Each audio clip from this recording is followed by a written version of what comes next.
151 वॉर्डमध्ये किती उमेदवार होते आणि कशा प्रकारे इंटरव्ह्यू झाला?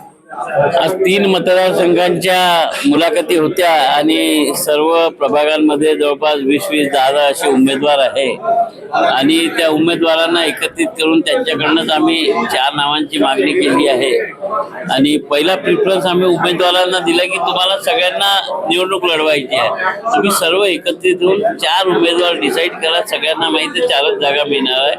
प्रत्येक बूथवर म्हणजे 15-15 बूथचे वार्ड जे बनवले आहे त्याच्यात एक एक उमेदवार द्यावा अशी आम्ही विनंती उमेदवारांना केली आहे.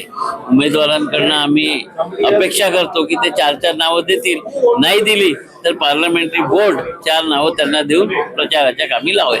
सर, यावेळेस ज्यांनी अर्ज भरला ते बरेच नवीन कार्यकर्ते दिसले आणि बराच जोश दिसला सगळ्या कार्यकर्त्यांमध्ये. मला वाटतं नवीन लोकांचा जोश जास्ती दिसून आला आहे आणि निवडणूक लढण्याची त्यांची इच्छा आहे आणि आम्ही सुद्धा नवीन लोकांना तिकीट देण्याचा प्रयत्न करणार आहोत. सर, तुम्हाला काय वाटतं की या निवडणुकामध्ये आपल्याला किती यश मिळेल काँग्रेसला?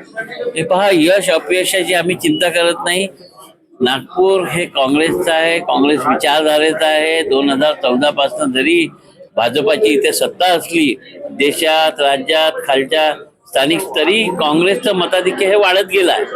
प्रत्येक लोकसभेत काँग्रेसची लीड ही वाढत चालली आहे. याचा अर्थ असा आहे की यांनी केलेलं काम जनतेला पसंत नाही आहे आणि म्हणून आमचा प्रयत्न आहे की 18 वर्षापासून एकाकी भाजपाची सत्ता आहे. या सत्तेमध्ये जर सामान्य जनता खुश नसेल, त्यांचे प्रॉब्लेम महानगरपालिकेचे सुटले नसेल तर जनताच ठरवेल की मत कोणाला द्यायचं. सर, खूप धन्यवाद.